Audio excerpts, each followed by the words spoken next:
Hello everyone, this is Shannon from That's So Poe, and today I'm doing a revisiting of my anticipated releases from the third quarter, so July, August, and September of 2022.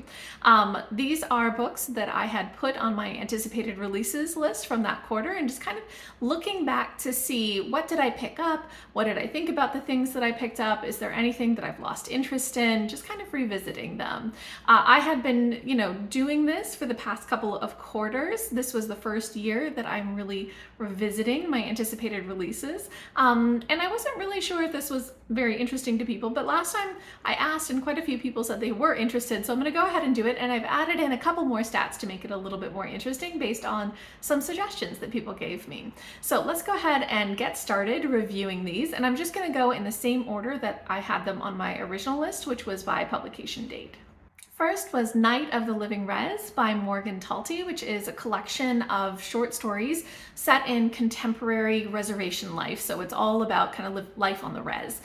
This I actually am in progress on. I am pretty much enjoying it. It's a little bit on the darker side, but the writing is really riveting, and just that idea of kind of a little bit of the underbelly of life on the res is very interesting. So I'm intrigued, and I want to finish this one. Next was The Daughter of Dr Maro by Silvia Moreno-Garcia. I'm a big Silvia Moreno-Garcia fan, so I tried to pick up all of her books. This one was really interesting in terms of the kind of history, the setting, and some of the themes that were going on. So it's sort of a retelling of the island of Dr. Moreau, but set in, I believe, the Yucatan Peninsula in Mexico in like the late 1800s, and it brings in quite a bit of Mexican history and just a lot of, questions of, I think, loyalty and fidelity and issues of parent-child relationships and things like that. So I thought it did quite a bit of interesting work in the themes. It was quite violent though, especially in the last third of the book. It just really ramped up, which isn't quite so much my style. And this is probably not my favorite of Silvia Moreno-Garcia's works, but I quite enjoyed it, so I gave it 4 out of 5 stars. Next was Pocahontas by Tayi Tibble, which is a collection of poems that really are all about identity. Tayi Tibble is an Indigenous New Zealand Maori author, and so just kind of about her experiences being an Indigenous woman, about the way that people treat her and other Indigenous women, about kind of generational trauma, all of those sorts of topics. I really loved the themes in this. I loved the kind of anger and the biting social commentary in it.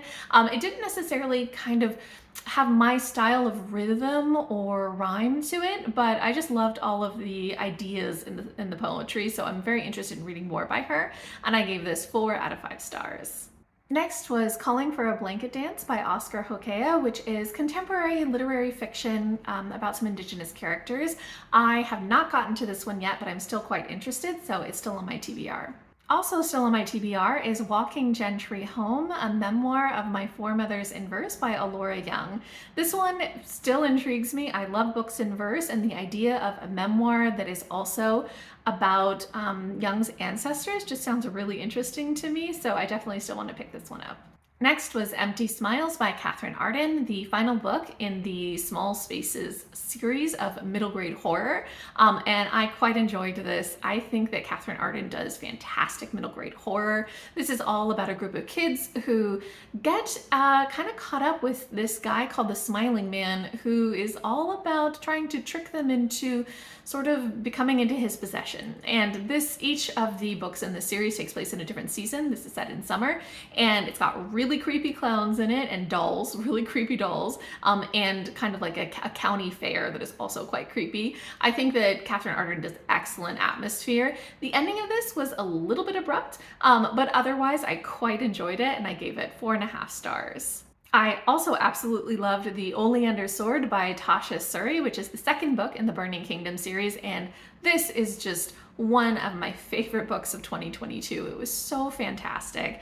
I love this world. It's this epic kind of Indian-inspired mythology. It's got really fantastic characters, some morally gray issues, sapphic romance, really cool magic that uses all sorts of different types of magic. I mean, it is just epic fantasy, but with all kinds of really excellent themes and ideas and just really feminist lens. I loved this so much. I gave it 5 out of 5 stars, and I cannot wait for the next book in this series. Next was The Spear Cuts Through Water by Simon Jimenez. I had absolutely loved The Vanished Birds by Simon Jimenez, so I was really looking forward to this one, and it had just the same kind of really impressive writing skills. I think the formatting and the sort of background and scope of this was really interesting, but it was very violent. It was also very grim, just kind of dark and violent, and that was not something that was working for me. I really don't like violence much in my books, and this one, even though I was loving the writing, I just couldn't get past that, so I ended up DNFing this one. Next was A Taste of Magic by Elle, which is a middle grade contemporary fantasy about a young girl who learns that she basically has magic and it's related to baking. So I love that kind of premise, and I have started this one. It's in progress for me, but so far it's only okay. I haven't really gotten gripped by the story yet, so I'll read a little bit further and see how I'm feeling about it. But if it doesn't grip me, I may not end up finishing this one. Next was Year of the Tiger by Alice Wong, who was the editor of Disability Visibility, which was such a great collection. Year of the Tiger is her memoir. So I'm quite looking forward to this one, but I haven't picked it up yet, so it's still on my TBR. Next was In the Black Fantastic by Ekow Eshun.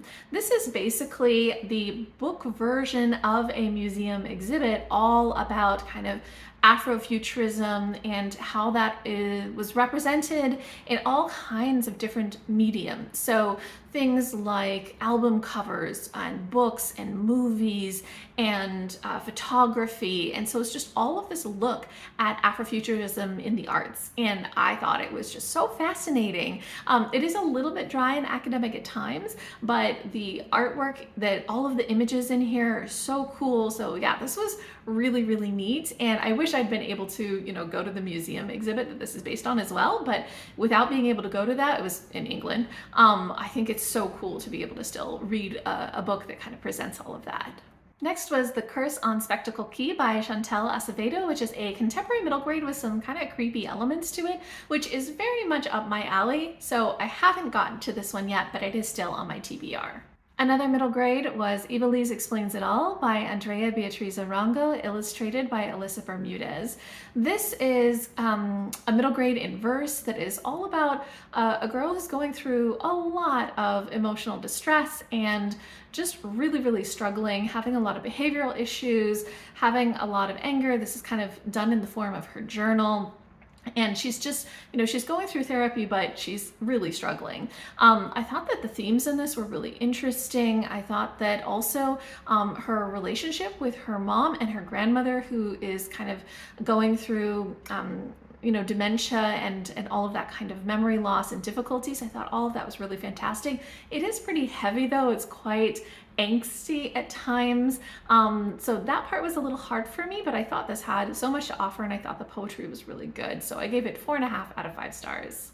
Then there was Your Emergency Contact Has Experienced an Emergency by Chen, which was just absolutely one of my favorite poetry collections from 2022.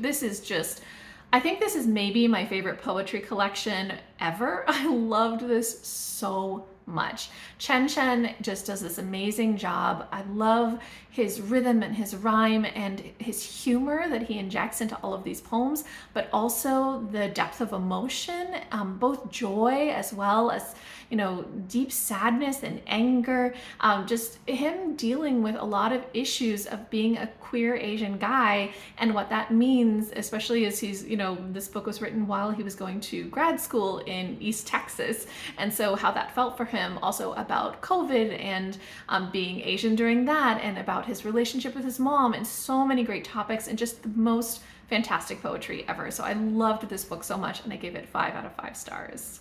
And lastly was The Genesis of Misery by Neon Yang. I had read the Tensorit series by Neon Yang and quite enjoyed it, so I was interested in this one. But after it came out, I heard really not so great reviews of it, just nobody really loving this. And I did, during a try a chapter challenge at one point, read the first 10 pages of this, and I found it really dense and hard to get into. And the more I think about it, the more I think that I've probably just lost interest in giving this book a try, so it's kind of getting off of my TBR. Okay, so now let's talk about some stats, looking first at sort of my ratings and what I thought of the books overall. So basically, there was one book that I DNF'd, one book that I lost interest in, and then I had quite a few books that I read that I enjoyed. Basically everything that I actually finished, I gave 4, 4.5, or 5 stars, so really good ratings. However, there are still a ton of books that I haven't gotten to. So I had 4 books that are still on my TBR and 2 that are still in progress. So it's quite a large portion of the books from this quarter that I just haven't gotten to yet or haven't finished. This is the quarter that I've really had the lowest percentage read from so far this year. I find that, you know, it is so hard to keep up with anticipated releases, but also I don't want to let them go. I'm still interested in them. Another stat that I wanted to look at, based on a recommendation from Danielle, so thank you Danielle, was just the author type. So how much do I know these authors that are on my anticipated releases list? Who's a debut, who is new to me, and who is an author that I've already read from before? And I hadn't been tracking this before, so I had to go in and look, but actually it's a pretty even split. So I had 4 debut authors, 5 authors who were new to me, and 6 authors who were already known to me, authors that I was revisiting. And if I look at how I rated books based on the author type, it's actually pretty even. So I basically gave an average of 4 stars to both authors who were debut and authors who were known to me, and slightly higher, 4.33 stars, to authors who are not debut but they're new to me. And I think that, you know, this will probably just be very affected by the small numbers of books that I've read just in one quarter, but at the end of the year I'll also look at this and see, are those numbers any different? But for this quarter, it's pretty equal across the board. So that's very interesting, that either the books that I'm interested in and don't, you know, not get to, because this doesn't include anything I haven't read yet before, but like I'm just kind of even across my ratings, regardless of how familiar I am with the author or how experienced they are. So for me, maybe it's more about the types of things I'm picking up, or maybe that was just this quarter. So we'll see what next quarter brings and maybe what the end of the year brings. But I thought that was an interesting thing to look at. And thank you to everybody who gave me recommendations and ideas for kind of how to approach doing this revisiting of anticipated releases. I liked a lot of those ideas, and thank you Danielle for this one in particular, because I thought that was an interesting thing to look at. Okay, so those are all of the books that were on my anticipated releases from the third quarter, so July, August, and September of 2022. If you guys have read any of these, if you want to read any of them, if you had any books from 2022 that you wanted to get to and you still haven't, I'd love to hear about that. I'd love to hear about kind of your process for thinking about anticipated releases. If you have a ton of books from 2022 that you still haven't read, like me, anything like that, I'd love to hear from you. Just leave me a comment down below.